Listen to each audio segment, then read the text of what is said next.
low drum pound on the title card, always hinting at the ominous future. Fun fact, there isn't a live ape in the entire movie. They're all CGI, and 13 years later, they still look phenomenal.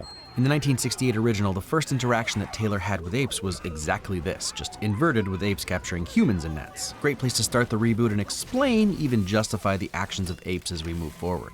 In addition, even that these seemingly benevolent scientists are getting their apes through not so nice ways. I mean, is there a nice way to steal an animal from its family and home? Who could say, who could say? Here you go, Bright Eyes. It's your favorite fizzy soda, come on. Well, who doesn't love an orange fizzy soda? But this is why labs like this need an animal behaviorist or psychologist, because the chimp that solves complex puzzles is never going to trust either of you ever again. Which, maybe that says something about the entire using chimps as guinea pigs business model, that they probably don't need to care.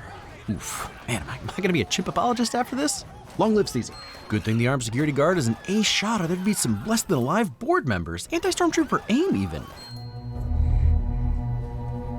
The turn the score takes there, making sure we know Bright Eye shouldn't have been killed. And this opening has such a breakneck pace from capture to test to presentation to death, all in under 8 minutes, immediately pulling us in so we're ready to slow down with Caesar. She wasn't being aggressive, she was just being protective? Again, you'd think you'd be able to just tell the board that, but they were shot at, so I get it. I can't take care of a monkey. He's not a monkey, he's an ape. It's goofy at this point, but this is one of the constant through lines of all the movies that humans don't know what an ape is and always call chimps monkeys, and I honestly love it. By and large, tail equals monkey, no tail equals ape. Just a temporary house guest.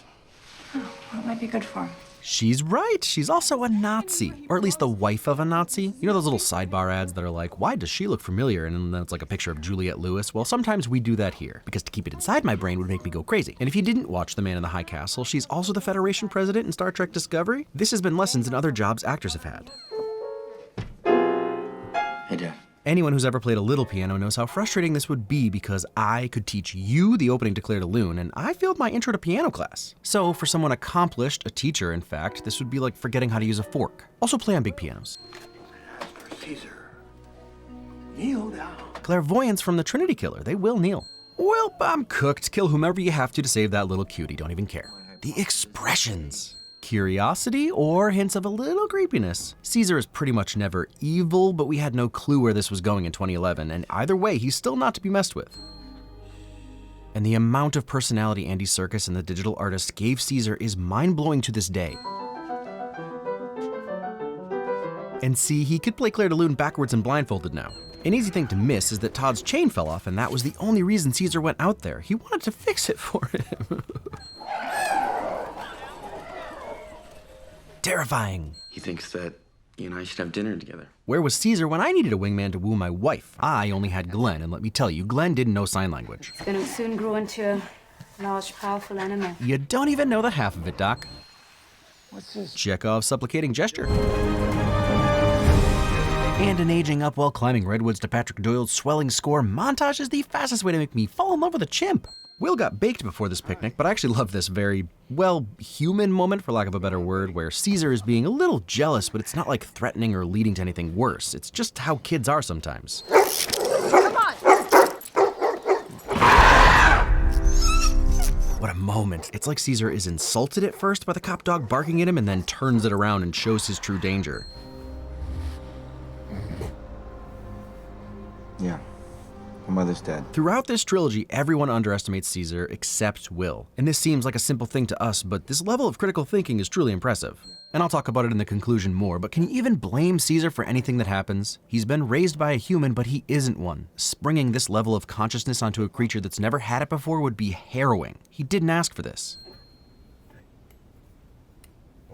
A scary and sad moment that I know for a fact was also a technical marvel, because having fully digital characters hand fully live action characters objects is a feat of difficulty. Gosh, that expression was like, that bell might mean something, but dang it, I'm really into this Lady Liberty model. I could see it being really impactful to someone in a few hundred years. I'm a pilot, I gotta get to the airport. How am I gonna get there now? Answer the goddamn question! Oh good, pilot with a hair trigger. Look, I'm not saying he shouldn't be mad. I'm saying Grandpa looks really confused. Grabbing him by his lapels is insane. And have you seen what he does with a straight razor? But take it easy, partner.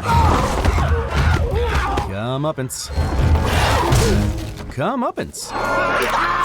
comeuppance. I mean, that was the pointing finger. Yeah, sure, the humans would be freaked that a chimp is just living in their neighborhood, but it's the knowing eyes that would have everyone taking a step back. We can tell when there's thought behind someone's eyes. Bring him in when you're ready. You know how I know Brian Cox isn't the nice guy he's pretending to be? Because he was nice to Logan at first too, and also he's Brian Cox. Stupid monkey. You know how else I know? This is his kid, and also he's Brian Cox. It's a madhouse! It's a madhouse! My gut reaction to that line is, man, you can't have lines like that anymore. But the truth is that you shouldn't have had them then either. It's a madhouse! A madhouse! I still appreciate the callback. Maurice in the flesh. Yeah, Maurice was played by a lady, Karen Conoval. Don't you know food when you see it? Don't you? Chekhov's jerk hose.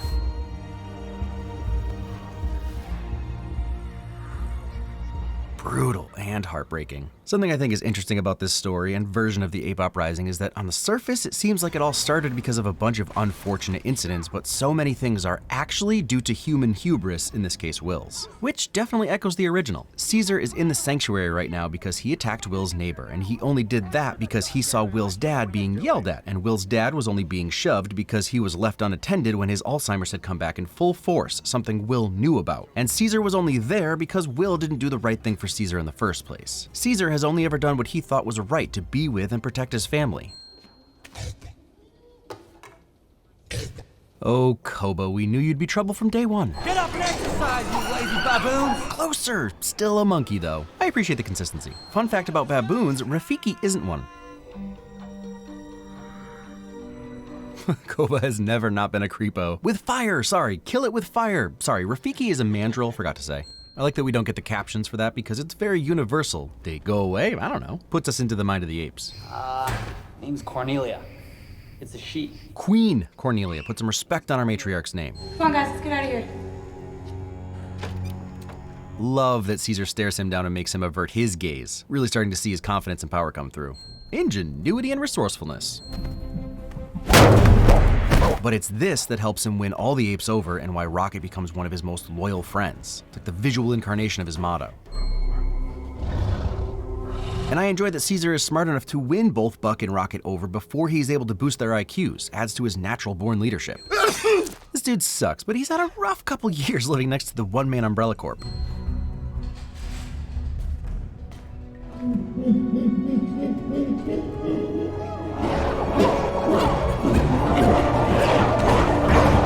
Hell yeah. We can see that this was a hard decision for Caesar to make, but choosing his ape family over his human one was clearly necessary to win them all over. Duh, snacks. Best way to appoint your first lieutenant is with snacks.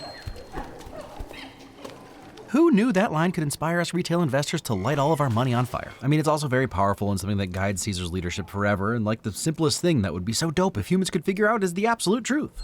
But yeah, Maurice gets it.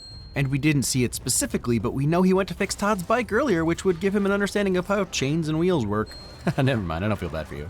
Man, Heston just can't stay out of these ape movies, even when he's lugging stone tablets around. Something I didn't realize in the first couple of viewings, the reason that Caesar is the first and one of the few to actually speak, is that he was double-dosed. He was born with the gene alteration, which put him at an advantage already, but then he got sprayed with a new compound as well. And you can see it on his face the morning after. Dude has some thoughts.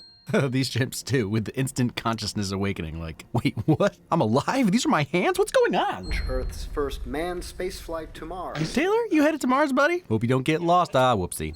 Now Caesar has taken this opportunity to show his true competency, standing with the tree between him and the trank gun, baiting Dodge into a confrontation with all his new disciples looking on. And I'm not saying he learned this tactic from Will, who did the same thing, standing between the camera and the ALZ-112 to steal it, but it's a clear sign of similar intelligence. Take your stinking paw off me, you damn dirty ape!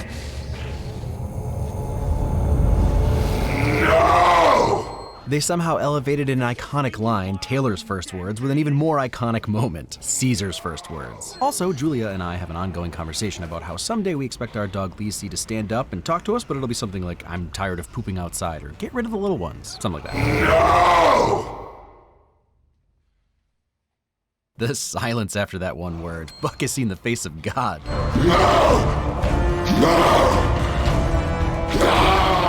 And it really is the perfect first word, pure defiance.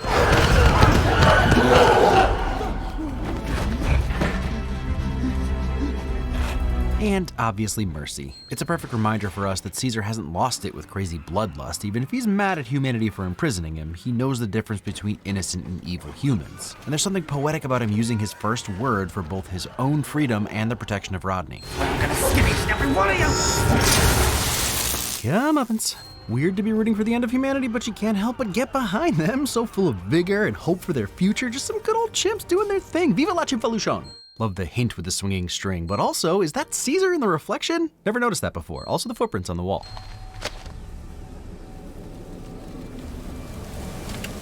Still one of my favorite scenes and shots from the 2010s, the sheer number of apes implied.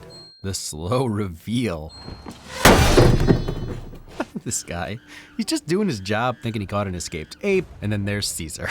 Love the way Caesar is shot after the spear lands and then Rocket shows up behind him just casually ripping the door off. Sick froth, bro.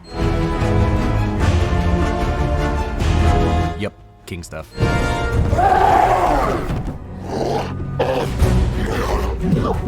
Okay, so apparently this is the first time I'm watching this with subtitles, and I never knew Caesar wasn't just grunting with these 3 lines, but with the subtitles you can hear it. Clever girl. If you saw the Mounted Riders and didn't think, are we gonna see a smart ape on a horse? I'm not even sure you support the ape uprising. LOL, you wouldn't need to beat me to death. I would have turned to a gaseous state from that roar in my face.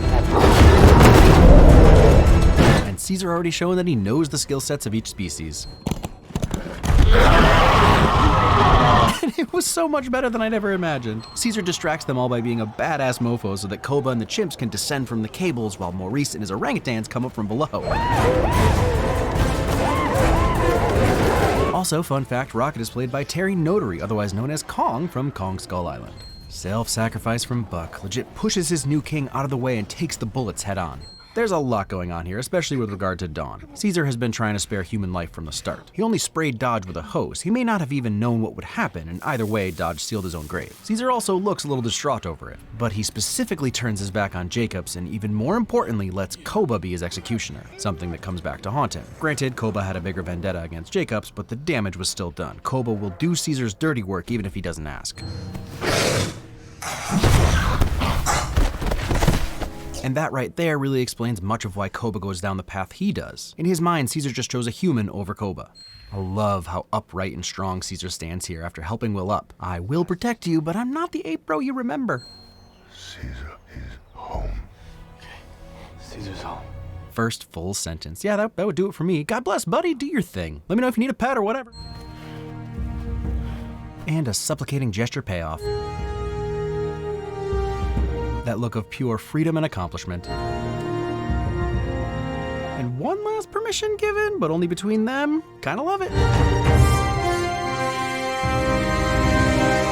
And this new beginnings vibe among the trees that then spins around to show their destruction. A perfect final shot to convey what it all means. They just want to be left alone to do their own thing, but it's always going to come at a cost. Don't go to work when you're sick, and don't go to the airport when you're sick either. JK, some people have to work to survive. If only we lived in a culture that financially encouraged people to keep their disgusting bloody viruses to themselves. Oh well, bring on the apocalypse. The Planet of the Apes franchise is so unique, even the 2001 remake. They fit into this weird sci-fi horror subgenre that isn't really horror, but it's unnerving, and the sci-fi is mostly just a framing device. Burton's version leaned more into the haha, chimps are like humans aesthetic, but with the reboot movies we get a much more terrifying possibility since we start with normal apes. I say all that because I remember the feeling of seeing that classic font treatment title card on screen in theaters and wondering how they were going to make this movie scary without talking apes, and dang did they deliver. Much of that is thanks to Andy Serkis. The man can act with his face, and he breathed life into Caesar. From day one, you feel like you can hear Caesar's inner monologue. More characters come to life as we move into the trilogy, but Rocket, Maurice, and Koba are also especially memorable in this first one. It would be easy to create a bunch of CG apes and have us lose track of who's who, which does happen a bit with Buck, whose name I didn't even know until making this video, but for the most part I can always spot the mains. And to be fair, I always knew the gorilla who died was the same one who thinks Caesar is a god, so there's that. I know I was surprised by this movie. You know I also enjoyed the 2001 remake, but for very different reasons. Franco, oh, there you go, I said his name. Franco, who has a bunch of awful allegations against him and seems to suck as a human, was definitely the star power meant to bring people in for this movie. But who doggy does he get outshined by Andy and Caesar. And I know that was deliberate. The filmmakers ease us into the idea that Will isn't the main character so that by the time Dawn starts, we knew who we were coming to see. But for a reboot of the series, showing us what kicked off how the planet from the 1968 movie came to be, there isn't much more I could ask for, and they do an amazing job of making us connect with Caesar. He's not some power-hungry smart guy monster, he's a victim of happenstance and human failure. Does he, as Ernesto de la Cruz would say, seize his moment? Hell yes he does. And you were rooting for him by the end, I saw you. But just in general, it's such great writing. Everything has a purpose and everyone's motivations are sound. Even when Will's story seems to diverge from Caesar's when he develops the new drug and then Jacobs pushes it too fast because he has dollar signs blinking in his eyes, it's that very mass production that allows Caesar to smarten up all his buddies. One thing I've been hinting at that I really love about the story is that there isn't really a bad guy group, if you know what I mean. The humans are just doing the thing they do. Hundreds of apes on a mission would need to be stopped based on everything we know about them. Granted, Jacobs is a bad guy and he wants to kill them all. And Koba has some sinister vibes, but the apes as a whole just want to be free. They cause some destruction on the way, but they're just defending themselves and trying to cross the Golden Gate to get to the Redwoods. That's it. That was their entire plan. Freedom. Who can't get behind that? It's a great way to set up this new world, and this conflicted feeling of who's actually in the wrong here continues through the trilogy. I mean, Woody is a psycho for sure, but we'll get to that later. And I'll have more to say about Dawn and War as we get closer to Kingdom. Yes! I love a series. Let's go! But not next week. Next week, oh boy, I may have bitten off more than I could chew for next week. I have another show lined up, but I don't know. We'll have to see. Until next time.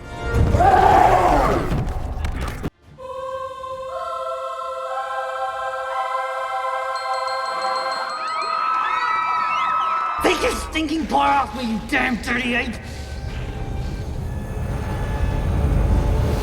No!